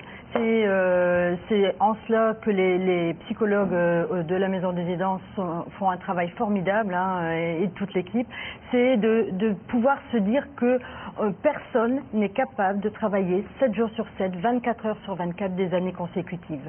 Ça veut dire que vous les préparez éventuellement à ce qu'un jour, effectivement, ils puissent permettre l'hospitalisation. Tout à fait, oui, tout à fait. Et même si c'est pas notre objectif du tout d'entrer en institution, on en parle. On en parle même très tôt dans le cheminement, puisque une fois qu'on sait qu'on a le plan B, entre guillemets, hein, qu'on sait qu'on a prévu l'entrée en institution, dans quelle institution et où ça serait, et on a déposé un dossier, ça nous permet de vivre le quotidien beaucoup plus sereinement. On se dit au cas où, on est prêt. Vous voulez dire quelque chose? Oui, c'est-à-dire qu'il faut rappeler les aidants, d'une certaine manière, dans le film c'était bien montré, c'est un peu des héros. Donc, mais il faut leur dire, ce que vous faites, c'est exceptionnel. Ce que vous faites, c'est génial. Ce que vous faites, je ne suis pas sûr d'être capable de le faire dans la même situation. Donc voilà, il y a tous ces éléments-là, et du coup, déjà, on aplanit un peu les choses. Enfin, l'État ne leur envoie pas ce message. La société ne leur envoie pas ce message. Non, mais je parle de la relation humaine. On est bien d'accord. Jean-Luc Noël. Oui. Il faut aussi bien leur préciser que c'est normal de ne pas pouvoir, que ce n'est pas anormal. C'est pas, j'allais dire, même si ce sont des gens exceptionnels, il faut aussi pouvoir les laisser exprimer. C'est ce que vous faites dans la Maison des Aidants, aussi le ras-le-bol, le fait de dire mais moi j'ai envie de le voir disparaître. Et tout ça, justement, il faut l'amener dans ce que vous disiez sur l'isolement psychique, et de pouvoir le partager, le verbaliser, et de pouvoir. Humain, quoi. Mais c'est humain. Mais j'allais dire, et c'est comme ça. Si on parle de la relation, quand on est en relation avec quelqu'un, des fois on se fâche, on s'engueule. Quand on est en relation avec un malade, c'est plus difficile. On ne va pas accuser le malade d'Alzheimer de dire c'est de ta faute si je suis malheureux. On ne va pas lui en remettre en plus dessus. Et donc ça, par contre, on peut le ressentir. Il faut bien, justement, c'est le lieu où on peut exprimer ça. Et d'autant qu'au début de la maladie, l'aidant va être valorisé par le rôle qu'il joue auprès de son proche. Hein. Quelque part, c'est gratifiant. Il a un sentiment d'être utile, hein, après toutes ces années patientes, avant d'être épuisé. Donc, il rentre dans ce cheminement. Puis tout d'un coup, c'est comme un cercle vicieux, en fait. Il aide de plus en plus, hein, des petites choses au départ, et pour finir, il est complètement absorbé dans cette relation d'aide. Et ce qui fait que là, il s'épuise. Et comment il arrive à dire, et à qui il arrive à dire que tout d'un coup il n'en peut plus, qu'il supporte plus l'autre, et qu'il ne sait plus comment faire, qu'il ne sait plus gérer. Alors qu'au départ il en était... voilà. Christelle. Oui, ce que je voulais dire, il y a quand même des petites différences sur les aidants. Il faut les noter. C'est ce que disait Serge tout à l'heure. Si on prend un jeune couple qui a un enfant en situation de handicap, c'est 1 sur 2 qui se sépare. Voilà, c'est pas du tout le cas sur les familles plus âgées. Et puis surtout, pour les jeunes parents qui sont des aidants, c'est toute la vie de leur enfant qu'ils ont à construire. On le voit bien dans le reportage. Ils vont pas en fait devoir renoncer pour un placement en établissement. C'est pas l'horizon. L'horizon c'est l'école, l'horizon c'est le travail, l'horizon c'est les loisirs, et l'horizon c'est les vacances avec la fratrie. Donc c'est pas du tout les mêmes ressorts, les mêmes combats et les mêmes types d'aides qu'on doit leur apporter. C'est se situer quand même dans quelque chose où globalement, souvent on est dans des logiques de progrès. On va faire ça et puis ça va s'améliorer. Parfois c'est vrai, mais parfois aussi on sait que ça ne va pas s'améliorer. Donc c'est plus difficile d'être aidant quand on sait que les mois qui vont venir vont être plus difficiles, plutôt que de se dire ça va s'améliorer. Donc c'est aussi à vivre ça, c'est pas pareil, quoi. Pourquoi n'y a-t-il pas une meilleure prise en charge psychologique des aidants? Alors justement, on va en parler, les aidants ont souvent une santé fragile, mais le sujet est quasiment toujours laissé de côté par l'aidant lui-même, mais aussi son entourage, y compris les médecins, tous préoccupés par l'aider. Et les associations souhaiteraient qu'un suivi médical spécifique des aidants soit mis en place, Benoît. Oui, c'était d'ailleurs une recommandation de la Haute Autorité de Santé en 2010, instituer une visite médicale annuelle des aidants, une sorte de médecine du travail pour bénévoles en quelque sorte. Et dans son rapport, la HAS avait d'ailleurs recensé, en reprenant les études scientifiques publiées sur le sujet, les risques que prenaient pour leur santé les aidants. Et la liste a de quoi donner le tournis. Un aidant a nettement plus de risques qu'un autre ou qu'une autre personne du même âge de souffrir d'anxiété, de souffrir de troubles du sommeil, de développer une hypertension artérielle, donc d'augmenter le risque d'infarctus ou d'AVC, et de développer un état dépressif. Dépression qui apparaît même chez un aidant sur 2 dont le proche est pris en charge dans une institution. À cela plusieurs raisons: la crainte que le malade soit mal pris en charge, un épuisement qui perdure, puisque une étude a montré que la moitié des aidants qui rendaient visite quotidiennement à leur conjoint continuaient à prodiguer des soins aux malades, le sentiment de culpabilité et d'abandon, et puis surtout une existence qui bascule, des repères qui s'effacent, car la vie des aidants a été pendant des années structurée par la prise en charge du malade. Un suivi médical des aidants paraît donc essentiel à mettre en place. Alors à ce propos, il existe un texte de loi publié au journal officiel du 21 février 2012 que pas assez de gens connaissent, que ce soit des patients, des aidants ou des médecins, qui ouvre quelques possibilités. Ce texte prévoit que les patients atteints de pathologies neurodégénératives puissent bénéficier d'une visite qui permet de faire un état des lieux complet de l'état du patient, de sa prise en charge médicale, de sa protection juridique, de la coordination des différents soignants, etc. Mais surtout, pour ce qui nous intéresse, ce soir, cette visite doit aussi permettre, et c'est écrit en toutes lettres, de repérer chez les aidants naturels d'éventuels signes d'épuisement physique et ou psychique, de les informer sur les structures d'aide à la prise en charge et sur les possibilités de formation. Cette visite, qu'on appelle longue et complexe, est réalisée par le médecin traitant. Elle est prise en charge par l'assurance maladie. Elle peut avoir lieu une fois par an et être renouvelée en cas de modification de l'état du patient. Il existe donc bien une consultation pour les aidants. Mais subsiste deux problèmes. Elle est réservée pour l'instant aux proches de malades atteints des maladies d'Alzheimer et Parkinson, pour faire rapide. Et puis, elle est mal connue des médecins qui continuent trop souvent de percevoir l'aidant comme un auxiliaire médical plutôt que comme un second patient. Merci Benoît. On va évidemment revenir avec nos invités sur ce que vous venez de dire, mais on va d'abord retrouver Chantal Carpentier, qu'on a découvert dans ce film réalisé évidemment par Gaël Chauvin. On a découvert votre quotidien. Bonsoir. Bonsoir. Alors votre époux Maurice, on l'a vu évidemment dans ce document, est atteint de la maladie d'Alzheimer. Lors du tournage en avril dernier, il vivait à votre domicile à Fleurbaix, dans le Pas-de-Calais. Oui. Et vous le disiez dans ce document, vous aviez à ce moment-là rempli déjà tous les dossiers qui permettaient éventuellement à un moment qu'il puisse être pris en charge dans une institution, et vous n'aviez pas franchi le cap. Qu'est-ce qui fait aujourd'hui que vous avez franchi le cap? Eh bien, en fait, début mai, mon mari a fait un grave épisode de décompensation cardiaque, un œdème pulmonaire. Il a été hospitalisé pendant 3 semaines et son état s'était considérablement dégradé. Donc, en fait, le maintien à domicile me paraissait de moins en moins possible. En plus, juste avant l'hospitalisation, il tombait fréquemment. Bon, comme il fait un certain poids, moi, je n'arrivais plus à le relever, c'était plus possible. Et de l'avis du conseil de tous les médecins, il fallait que je passe le pas. Et donc le 27 mai, il a été accueilli en EHPAD? Voilà, c'était un EHPAD à proximité de la maison, en fait. Comment vous avez vécu ça au début?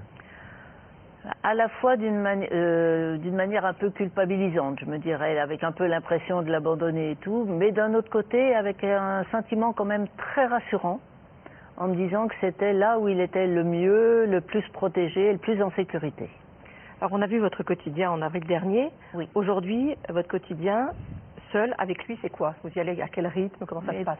Écoutez, j'y vais très fréquemment. Je pense peut-être même un petit peu trop. J'essaie de ralentir. Au début, j'y allais tous les jours, un peu comme tout le monde, je pense. Et là, maintenant, j'essaie de ralentir, d'y aller tous les 2 ou 3 jours. Vous le trouvez comment, là-bas? Il se sent bien? Je trouve qu'il a l'air très bien. Oui. Il est remarquablement entouré, soigné. Ça, j'avoue que le personnel est d'une gentillesse et d'une très attentif, etc. Ce qui est difficile, c'est que régulièrement, il me demande, mais alors, pourquoi je suis ici? Je suis où ici? Donc, je leur explique par le côté médical, en disant qu'il ne peut plus être seul, qu'il a besoin d'une assistance médicale tout le temps. Et puis je lui fais tâter puisqu'il a eu un pacemaker. Et par contre, ce qui me fend le cœur un peu chaque fois, c'est qu'il me dit, mais alors je ne retournerai plus jamais à la maison. Et je suis obligée de lui dire, bah, maintenant ta maison c'est ici. Et ce qui est très curieux dans un cas comme ça, c'est qu'il me dit, mais alors je ne verrai plus bébé, et bébé c'est son chat. Une fois cette culpabilité, même si elle n'a pas disparu, elle n'est pas passée complètement, bien évidemment, qu'est-ce que finalement vous avez ressenti pour votre propre bien-être, pour votre santé psychique, pour votre morale, le fait de ne plus être tous les jours, au quotidien, du matin au soir, l'aidant? Je suis beaucoup moins stressée, ça c'est évident, beaucoup moins fatiguée. Et surtout beaucoup plus sécurisé en fait, parce que je me dis que c'est là où il doit être quand même, et qu'à la maison, à la limite, il n'était plus en sécurité. Et puis il y a un moment quand même, et ça c'est vrai qu'on nous le dit régulièrement, où je dirais qu'on s'énerve, on n'est plus en forme pour pouvoir supporter, et à la limite, on pourrait presque devenir maltraitant. Et vous culpabilisez aussi parce que vous réagissez... Voilà, et on culpabilise à ce moment-là en se disant, mais enfin, je devrais pouvoir prendre la distance, ne pas réagir comme ça. C'est pas lui qui parle, c'est la maladie. Mais bon, au quotidien, c'est autre chose à vivre. Et je crois qu'il y a un moment où il faut admettre qu'on ne peut plus. On ne peut plus parce qu'on les met en danger. C'est que là, vous lui apportez le meilleur de ce que vous pouvez lui apporter aujourd'hui. Je crois franchement, honnêtement, je crois que oui. On parlait, Benoît, tu parlais tout à l'heure de la santé physique des aidants. Vous avez, on l'a entendu, à un moment, vous avez vraiment craqué. En plus, vous avez été malade. Vous avez eu un cancer. Est-ce que c'est ça aussi qui vous a fait prendre conscience que vous ne preniez plus soin de vous à un moment, que tout était un peu tourné vers votre mari? Oui, aussi également, parce que je me rendais compte que je négligeais mes rendez-vous médicaux, par exemple. Bon, tout était quand même axé vers lui. Et la fatigue, l'épuisement quand même au quotidien, c'est vrai que j'étais vraiment à bout. Et là, j'avoue que j'étais dans une structure qui m'a énormément aidée, qui est la Maison des Aidants, et qui m'a alertée déjà depuis bien longtemps, et qui m'a appris aussi à déculpabiliser, à me dire que c'est normal d'être... Et alors, on vous a vu effectivement pendant votre cours de Qigong. Vous aviez aussi du coup des relations avec les autres aidants, vous vous aidiez les uns les autres? Ah, on a énormément de relations entre nous, on a réussi à constituer vraiment je dirais une amitié, parce qu'on est tous dans le même bain. Contrairement, je dirais, avec d'autres interlocuteurs, on parle le même langage.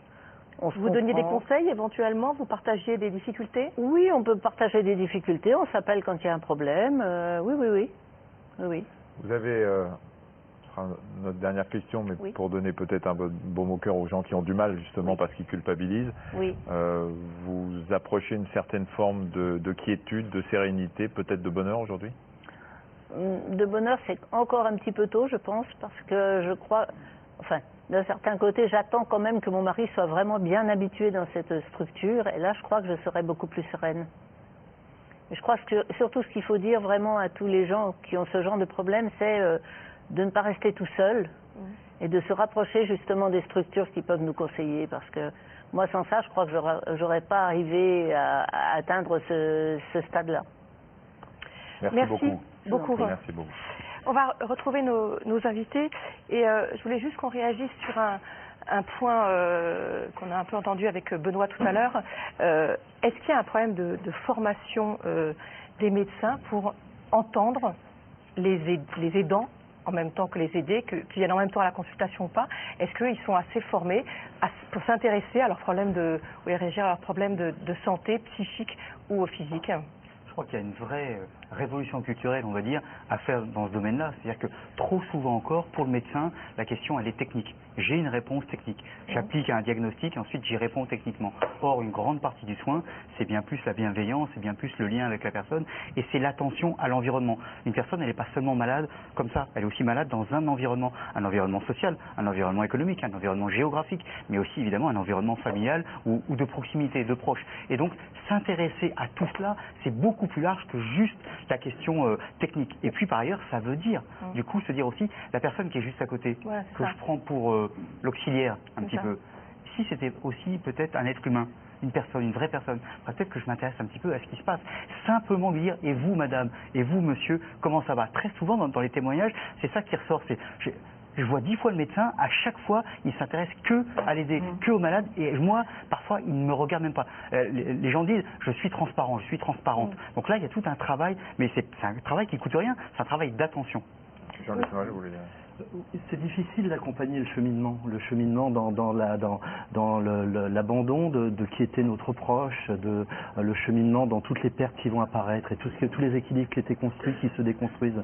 Je pense que pour les médecins ou les professionnels de santé, c'est une consultation à un moment donné. À ce moment donné, il se passe des choses, mais 5 minutes après, ça peut être mis totalement en branle, totalement cassé. Et c'est comment on peut avoir justement accès à un professionnel de santé quand on en a besoin. C'est ça qui est le plus compliqué. Donc la formation, je pense que les médecins, comme tout le monde, doivent être mieux formés à l'accompagnement de la relation d'aide. J'allais dire, c'est pas spécifique aux médecins. Et c'est vrai qu'il est vraiment important de réfléchir. Oui, les médecins les voient. Oui, bien sûr. Effectivement, ils viennent en accompagnant le malade, donc c'est l'occasion de poser la question. Et c'est pour ça qu'il faut leur donner, je vous donne la parole après, mais il faut leur donner aussi l'existence. C'est-à-dire que pour n'importe qui, quand on est démuni, quand on voit quelqu'un en souffrance et qu'on aura des difficultés à l'aider, on l'aidera plus facilement si on a de l'existence, que ce soit la maison des aidants ou des associations. Et je crois que c'est ça qui est important. C'est exactement ce que je voulais dire. C'est notre grande difficulté, c'est de faire connaître l'existence de nos structures auprès des professionnels de santé libéraux, qu'on ne peut pas aller voir individuellement dans chaque cabinet pour expliquer ce qu'on fait et qui ne sont pas du tout informés des ressources locales. Comment les aidants arrivent chez vous? Par qui? Alors, moi, je passe beaucoup de temps à expliquer ce que je fais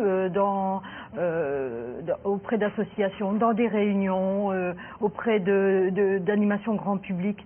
Mais individuellement, on n'arrive pas à les contacter. Nos partenaires principaux sont les CLIC, les centres locaux d'information et de coordination qui peuvent renvoyer vers les plateformes. Et j'invite tous les aidants à se rapprocher du CLIC de leur secteur, des consultations mémoire, des neurologues. Que là, on est allé voir individuellement, les accueils de jour, les EHPAD. Je fais le tour de toutes les ressources du territoire pour nous faire connaître. Mais malgré tout, il y a des milliers de personnes à informer que j'arrive pas à joindre. Moi, je voulais parler de la santé des aidants, puisqu'on y était. Souvent, notre fatigue psychique masque des troubles somatiques. Et là, pour le coup, le médecin ne s'y intéresse pas. Et moi, je me souviens très bien avoir dit au médecin, écoutez, donnez-moi l'adresse d'un veto, il ne fera pas de la psycho à 2 balles. Hein, franchement, parce que j'en étais arrivée là, quoi. Chaque fois qu'il y avait un problème, c'était forcément parce que mon enfant était en situation de handicap et que j'étais toujours à côté de lui. Donc, on regardait plus la nana, quoi. On regardait, bon. Et après, moi, ce que j'ai entendu dans l'intervention de Benoît tout à l'heure, oui, alors le médecin va nous orienter vers des structures de prise en charge. Mais il n'y en a pas, les enfants, réveillons-nous, quoi. Il n'y en a pas des structures de prise en charge. Donc il peut nous orienter, mais on nous dira il n'y a pas de place, il n'y a rien. Donc c'est pas nous aider que de nous confronter à des murs. Donc ce qu'il faut aujourd'hui, et on le sait, c'est effectivement des établissements et services de prise en charge adaptés aux besoins des personnes. Et effectivement, les parents pourront être des parents, les conjoints pourront être des conjoints, les enfants pourront être des enfants, mais ne faisons pas de l'aidant l'alpha et l'oméga de la politique d'accompagnement des personnes dépendantes en France. Juste, je voudrais dire le CLIC dont vous parliez, c'est important, hein, les gens doivent bien connaître ça parce que c'est ce qui centralise finalement. Ils connaissent parfaitement tout ce qu'on peut vous proposer en tant qu'aidant. Ça, c'est CLIC. Vous demandez à la mairie, toutes les mairies ça, vous tapez sur Internet dans votre région. Il y a l'après, hein, qui bien évidemment préoccupe beaucoup tous ceux qui nous regardent. Je suis l'aidante de mon fils, qui s'occupera de lui plus tard lorsque je serai hors d'état. Je fatigue et déprime parfois, Paulette. Un deuxième SMS, j'ai peur de mourir avant ma sœur handicapée psychique, d'autant que je n'ai trouvé personne qui serait prêt à prendre le relais. Claire, c'est très fréquent hein, que l'aidant disparaisse avant l'aider. C'est aussi un des effets, tout bêtement, de l'allongement de l'espérance de vie. C'était des problématiques qui existaient très très peu il y a 20 ou 30 ans. Et là, d'un seul coup, c'est une angoisse évidemment supplémentaire. Qu'est-ce qui va se passer quand je ne serai plus là ou quand je ne serai plus en capacité physique ou autre d'être là? Et donc, ça prouve bien d'ailleurs, là encore, qu'on ne peut pas laisser l'aidant tout seul et qu'il faut bien qu'il y ait des structures autour qui soient capables d'accompagner les personnes. Et quand on dit souvent il n'y a personne pour prendre le relais, c'est vrai que dans les familles, souvent, c'est, en tout cas pour les personnes âgées, c'est éventuellement 2 personnes qui prennent le relais, mais les autres ne veulent pas s'en occuper. Et on peut rien faire. Et on ne peut pas obliger quelqu'un à prendre soin de son proche. Après, d'où l'intérêt d'accompagner vers les solutions, de travailler en amont, en prévention et d'imaginer. D'accord, c'est comme ça. Et là, c'est ce qu'on dit ce soir à tous les aidants, c'est préparer l'après en vous renseignant, en vous entourant de gens qui pourraient éventuellement prendre le relais. Oui, un point aussi sur la gravité de ce que vous venez de dire. Là, on est en train de parler des personnes qui disent quand je serai mort, qui va s'en occuper. Donc, si on s'occupe de ces personnes, on se dit mais la fin de vie de cette personne sera dans le drame d'accompagner son proche qui est malade. Enfin, en termes de qualité de vie, en termes de fin de vie, j'allais dire là, on a une vraie responsabilité pour justement pour aider ces personnes. Là, à quand un statut pour l'aidant familial? Pas d'arrêt de travail, pas de vacances, pas de retraite. C'est un métier non reconnu, dit Nathalie. Je crois qu'il y en a un deuxième. À quand un revenu pour l'aidant? Qu'est-ce qui se passe ailleurs en Europe? Alors, comme très souvent, on regarde du côté des pays nordiques. Voilà, c'est comme ça que...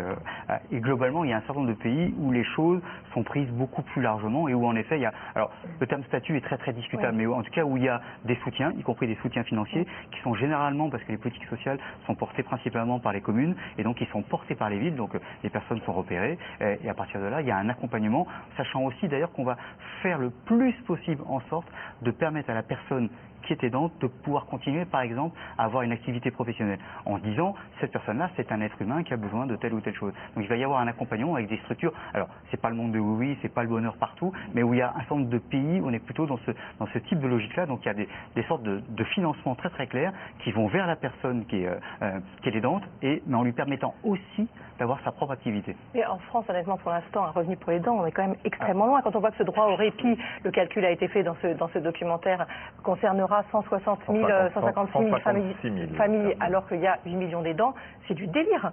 On est dans le délire là quand même. Disons que c'est un premier pas parce que oui, mais c'est un pas de. Oui, mais avant on peut dire qu'il n'y avait pas de pas. Donc voilà. Alors évidemment c'est très largement. Oui, mais ça permet de dire voilà on fait le droit au répit, mais pour tellement peu de gens. Oui, alors après c'est la question des moyens. D'ailleurs, ça s'appelle juste un choix politique. Est-ce qu'on met plus d'argent sur une problématique qui, je le rappelle, permet en même temps qu'elle permet aux aidés de vivre mieux et aux aidants de vivre mieux, est aussi fortement créatrice d'emplois. Donc ça a un triple effet positif, quoi. Donc là, mais là c'est seulement, d'abord, principalement, un choix politique. Est-ce qu'on met de l'argent? Est-ce que la solidarité collective nationale met les moyens sur ce sujet-là? Et en même temps, on sait très bien que, les gouvernements savent très bien que ça ne s'effondrera pas parce qu'il y aura toujours des aidants, on le sait. Donc, je veux dire, c'est ça qui est terrible, de s'appuyer sur ces aidants. On est vraiment méprisés. Enfin, en tant que parents d'enfants en situation de handicap, on touche 3,85 € de l'heure, quand un service prestataire touchera plus de 23 € de l'heure. Et en plus, ces 3,85 € sont imposables. Oui, alors là, il y a des choix politiques à faire. Je pense qu'il faut demander quand ça serait plus imposable. Il faut arrêter là. Et si vous êtes aidant de personnes de plus de 60 ans, vous n'avez rien. Aucun dédommagement. Alors que c'est la majorité, malheureusement, et que ça va augmenter avec le temps. Est-ce que les complémentaires participent, les assurances, les mutuelles? Alors ça commence très peu. L'intérêt des complémentaires, des assurances, c'est de se dire il vaut mieux soutenir l'aidant parce que pendant ce temps-là, ça me coûtera moins cher que si l'aidé doit être accueilli dans une maison de retraite ou dans un centre spécialisé. Donc là, c'est le début, c'est-à-dire que beaucoup de mutuelles, beaucoup de compagnies d'assurance se sont dit il faut qu'on soit présente. C'est une présence qui est souvent aussi une présence, un peu d'information, mais il y a aussi un petit peu de moyens. Donc il y a un peu d'argent qui est mis, mais c'est très très insuffisant. Et par ailleurs, il commence à y avoir aussi des offres d'assurance. Prenez une assurance, cotisez, et dans cette offre d'assurance, il y a aussi pris en compte la question si jamais votre proche était en grande perte d'autonomie. Après, évidemment, il faut lire la petite phrase en dessous, et ainsi de suite. Mais il y a un mouvement qui commence, mais c'est sauf maladie chronique. Sauf maladie chronique, voilà, évidemment. Et tout ça reste hyper insuffisant. Vous pouvez prévoir par un système assurantiel que la vieillesse, parce que la vieillesse c'est prévisible. Mais quand vous avez 23 ans et que vous mettez au monde un enfant handicapé, vous n'avez pas pu vous assurer avant, là vous êtes tranquille. Donc il y a vraiment des différences à prendre en compte. Alors autre différence, Jessica nous demande pourquoi les aidants des malades de Parkinson ne sont pas reconnus et aidés comme pour la maladie d'Alzheimer. Ils sont tout à fait accueillis dans toutes les plateformes de répit, puisqu'on s'adresse, même si nos structures émanent du plan Alzheimer 2008-2012, d'emblée, elles ont été à destination de tous les aidants des personnes de plus de 60 ans en perte d'autonomie. Donc effectivement, il ne faut pas hésiter à nous rejoindre. Le droit au répit là, qui est prévu dans la loi future, c'est quelque chose qui concerne aussi les malades Parkinson ou pas? Ah oui, c'est d'accord. Donc il n'y a pas de différence. C'est uniquement cette loi. Donc elle est déjà insuffisante en termes de moyens, et par ailleurs elle ne concerne que les plus de 60 ans. C'est-à-dire que les autres situations, c'est pas pris en compte. Je voudrais juste dire qu'il y a un autre élément, ça a été très très bien mis dans le documentaire, c'est les personnes qui travaillent, qui sont en activité professionnelle. Parfois elles sont amenées, et souvent elles ne le veulent pas d'ailleurs, parce que si je suis que un aidant, c'est autre chose que si j'ai encore mon activité professionnelle. Mais dans certains cas, elles sont amenées à devoir quitter leur activité professionnelle, et jusqu'à présent, c'est un peu la double peine. C'est-à-dire qu'en plus, du coup, elles arrêtaient de cotiser, du coup, leur droit à la retraite s'arrêtait. Alors il y a des pays, justement, où on leur accorde quand même des répits, de quelques semaines de répit. Ça commence un petit peu, c'est-à-dire qu'il y a dans la limite de 8 trimestres, vous voyez, donc dans certains cas, quand c'est 30 ans, évidemment, c'est un peu limité. Voilà, mais pour la première fois, il y a eu là aussi un petit pas, mais qui est très largement insuffisant. Enfin, juste, je me souviens d'une personne qui avait dû accompagner pendant 15 ans son compagnon, puis ensuite un enfant qui a été touché par un cancer, et à la fin, donc cette dame avait passé 25 ans à s'occuper de ses proches, et à la fin on lui a dit mais madame vous avez travaillé que 12 ans. Oui, et donc vous vous retrouvez avec des retraites lamentables. Oui.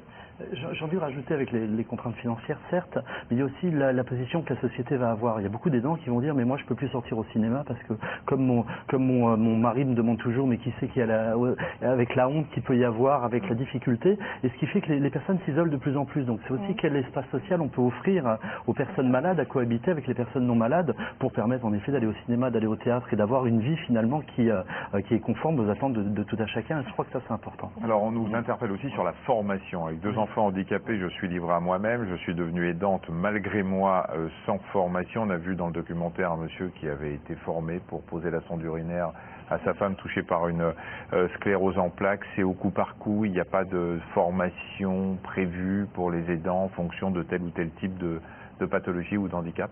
Non, aujourd'hui, il y a de la formation qui est prévue dans le 3e plan autisme.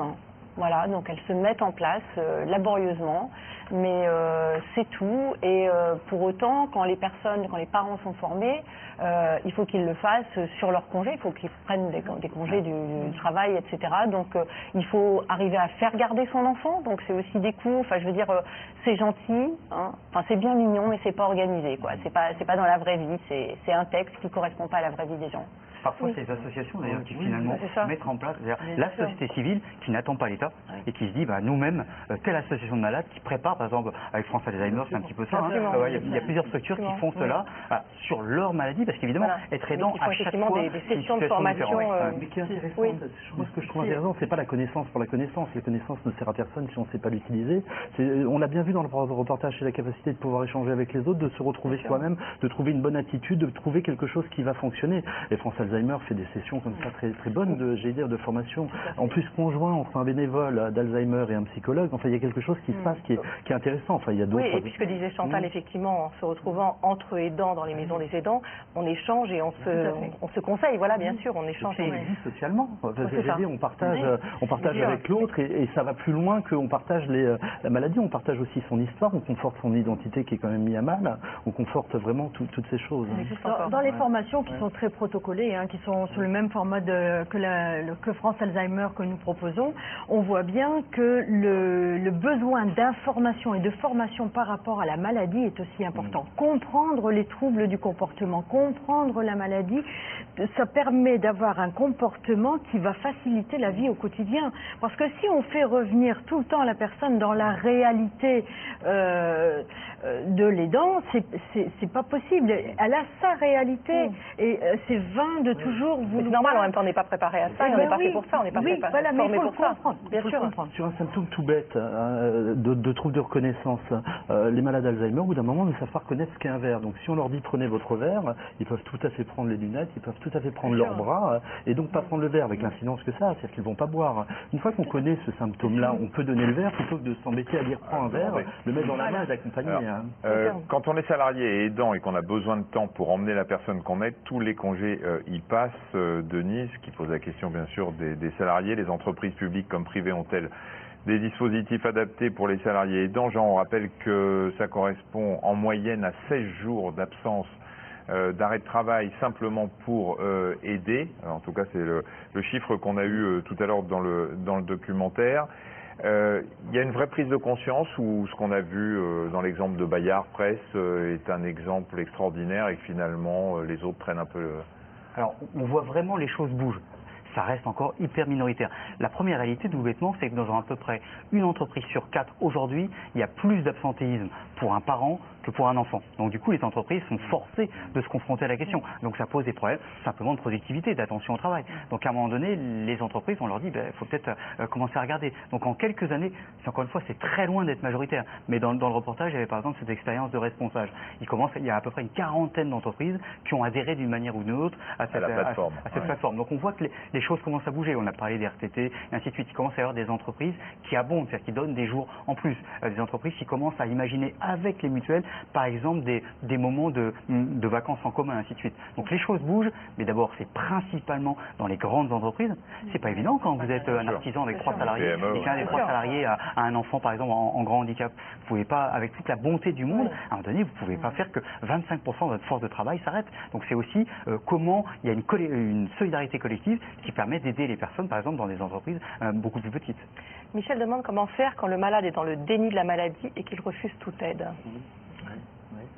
Mais là, la question, oui, le déni, déjà de bien définir ce qu'est le déni, parce que souvent chez le malade, le déni est vraiment un processus psychique, on ne veut pas voir une réalité, simplement, des fois c'est le mauvais moment. Hein, moi j'ai des patients qui me disent, j'ai pas de trouble de mémoire, donc je comprends pas pourquoi je viens vous voir, et dès qu'on fait dans la relation, au bout de 5 minutes, ils me disent, vous savez que ma mémoire qui est défaillante, donc c'est pas du déni, c'est qu'on attend une réponse au bon moment, et c'est bien là la difficulté pour les dents, c'est que quand on dit à quelqu'un, il est l'heure d'aller se laver, si la personne dit non, je viens de me laver, on n'est pas dans le bon moment, et il y aura une grande incidence là sur la vie quotidienne, ou sur les médicaments qui ne seront pas pris. Donc c'est finalement comment on peut connaître aussi le rythme des malades, comment on peut trouver le bon rythme pour trouver le bon accompagnement. Par exemple sur la toilette, si on va proposer la toilette juste après que la personne soit levée, ça peut fonctionner, alors qu'un quart d'heure après ça ne marchera plus. Donc c'est aussi ça la chose de comprendre. Et des fois on est confronté, la personne est véritablement dans le déni, est incapable ou est anososique et ne peut vraiment pas comprendre. Et là il n'y a pas grand chose à faire. Des fois il y a de se faire aider au maximum, peut-être l'institution, peut-être des situations qui vont être dramatiques et pathétiques, parce que là on parle bien d'une maladie, on parle de maladie d'Alzheimer qui est dramatique et pathétique et qui nous pousse à faire des choses qu'on n'aimerait pas faire, et ça peut être une des conséquences du déni. On va écouter Benoît pour voir un peu les points forts de cette soirée, Benoît. Oui, on va voir ce qu'on peut retenir de ce qui a été dit ce soir. D'abord, que les aidants, c'est un sujet à traiter en urgence. Ils seront de plus en plus nombreux, c'est une évidence. Ce n'est pas seulement un problème de société, c'est aussi un sujet de santé publique, on l'a dit, car les aidants sont seuls, d'abord parce qu'ils sont trop souvent transparents dans notre société. Seulement 20% des Français ont une idée de ce qu'est un aidant. Et puis ils sont seuls aussi, on l'a entendu, face aux malades. Et cette solitude conduit à la dégradation de leur état de santé. C'est une question complexe aussi, puisque le débat permet de mettre en avant le fait que les aidants vivent dans une certaine ambivalence. Ils réclament de l'aide tout en ne pouvant s'empêcher de faire toujours plus, ou en tout cas jamais moins, car leur existence s'est construite sur cette relation particulière à l'autre. On a évoqué ces situations de blocage avec le problème du conflit entre l'aidant et l'aidé, le sentiment d'impuissance, l'impossibilité de lâcher prise. Enfin, on a parlé du statut de l'aidant, une nécessité pour les uns pour obtenir de l'aide de la société, une aide financière, une aide humaine, de la visite médicale dont on a parlé tout à l'heure. On peut même aller plus loin en disant qu'un statut serait par exemple une protection pour faire des gestes médicaux sans être un jour taxé d'exercice illégal de la médecine. Et puis ce statut, ça peut être une contrainte pour d'autres, le risque de devenir qu'un aidant. Parce que qui dit statut dit prérogative, formation, case dans laquelle il faut rentrer. Or, les situations sont tellement nombreuses qu'il semble un peu vain d'imaginer un statut qui permette de satisfaire tout le monde. En revanche, on pourrait mettre en place un droit au répit un peu plus élaboré que celui qui existe actuellement. Il y a d'abord un problème d'identification des structures d'aide qui existent. Les aidants ont du mal à les repérer. Et puis là, il y a ces fameux 500 € dont on a parlé pour trouver un peu de répit, largement insuffisant, on l'a dit. La question des aidants n'est pas seulement une question économique, c'est aussi une question politique et de solidarité collective, de la même façon que l'assurance maladie est l'affaire des bien portants comme des malades. La problématique de la dépendance et des aidants concerne tous les citoyens, et là il y a probablement besoin de réinventer l'entraide.